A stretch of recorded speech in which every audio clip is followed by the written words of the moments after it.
Welcome back to S&S Pigskin Pick Show. We're here to do the Monday Night Football doubleheader reaction.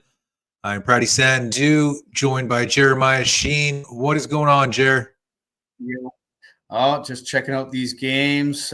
Defense is playing really tough tonight. The Minnesota-Chicago, it was a really close game for a while there until the Bears showed everyone who they really are. I was really excited about the possibility of, the entire NFC North making the playoffs, man. Like, that would have been awesome. Mm-hmm.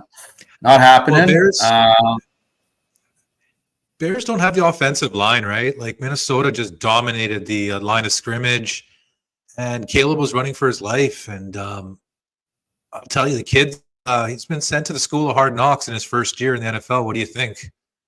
Yeah, no, for sure. And then, this is the best division in football, too. And they got to play these three monster teams. And it runs a total of 6 out of 17 games. It's got to be tough. They played really tough against Detroit and lost a heartbreaker. And, this one was closer than it seemed. Usually these games look closer than they are. But, the Bears, if they would have woken up earlier, they could have even won this game. But Minnesota keeps rolling, 8 in a row, I believe. I think their last loss was that LA Rams. Mm-hmm. So I'm really interested to see who wins that NFC West, because if it's the Rams, that's going to be the Vikings revenge game going back to LA to see if they can beat them. This defense playing better than almost any defense in the league right now. So, you know what? I think Vikings tied the Lions for the division lead after this game. So I think Detroit does have the tiebreaker because they've won head-to-head with them. But I believe they still play one more time head-to-head. I'm not 100% on that one. But still impressive. Minnesota just keeps on chugging along.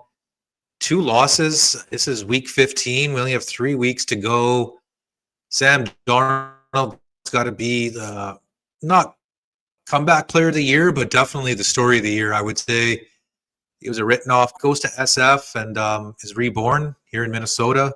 Kevin O'Connell, you got to give him props. I think he's won Coach of the Year one time already, so could see him getting another. And Justin Jefferson does his thing as usual, and pretty much one side. I was surprised to see the Bears even score.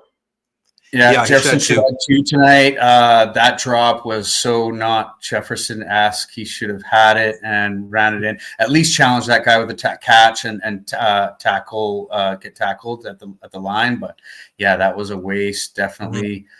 But yeah, no, he doesn't look as crazy as he has in the last 3 years. But this defense is really doing it. They can put up points, but at the end of the day, defense wins championships. I know it's said to death, but Flores, he's keeping the boys tight. And, if the Vikings can put up, 28 points a game, I think they win a couple of games in the playoffs. They're going to be a tough out for sure. This defense gives you the reminders of the purple people eaters. The 70s, 80s eras for the Minnesota Vikings. They have all the weapons. They have the defense. They have wide receiver, the running back, and now Sam Darnold is just putting up a clinic, and he's going to get a big payday after this year. He's on a 1-year, $10 million.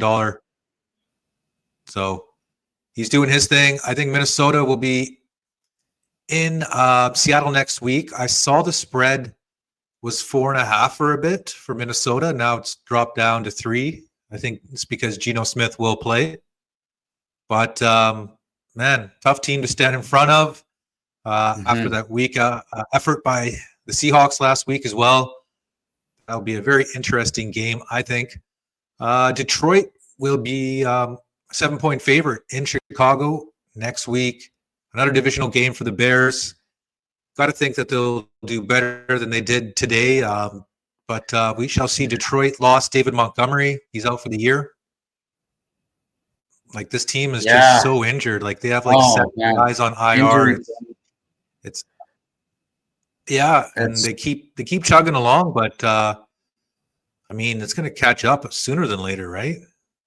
That defense, man, it just scares me. Like, I know Detroit can put up a 40 burger every game, but it's the defense really, like, that's really bad. That's college. That's a college defense if you're giving up that many they points. have 7 guys on IR. They have they were saying their whole defensive line is basically all reserves or walk-ons or third stringers. So, I mean, next man up. Yeah, next man up. They play in the best league in the world for a reason. It's tough though. I mean, when you lose that many guys, like you're losing like 6 or 7 of your top linemen. I can see 1 or 2, but still, it's a long season. They have a few more games to lock up this division because Minnesota's not going anywhere, and neither is that team in Wisconsin. So let's move along to the second half of the doubleheader. Falcons win a last-second thriller, 15-9. Desmond Ridder tries his revenge, doesn't exactly get it, but Falcons cover the spread for those who got him at -5, 5.5, and they push for those who got him at -6. Pretty ugly game to watch. Oh, yeah. Kirk Cousins didn't look that great. Bijan did his thing, but other than that, Atlanta still looks pretty feeble. Weird score, too. A touchdown, a safety, and 2 field goals to get to 15. Scorigami territory there for sure, 15-9. But, yeah, no, the last 4 minutes were great. Desmond Ridder showed us something, even if it was just a glimpse. If he's on, he can do it. And, oh, man, they came close. Yeah, the Raiders at the end there. I wanted the Raiders to win. I know they don't want to win. I know they're tanking for Shador, and Deion's already publicly said that he'd like his son to play for the Raiders. Both of his kids. Yeah. So let's see. Definitely. Yeah, especially with Tom Brady, part of the ownership, and Brady's been already mentoring Shador for most of his football quarterbacking career.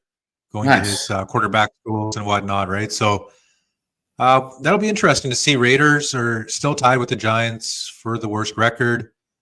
So at worst, you get Cam Ward for the Raiders. You get either Sanders or Ward. And they're saying the Patriots are projected to take Hunter. So there's a chance, maybe the Giants could take Travis Hunter as well. They could have Hunter and Neighbors.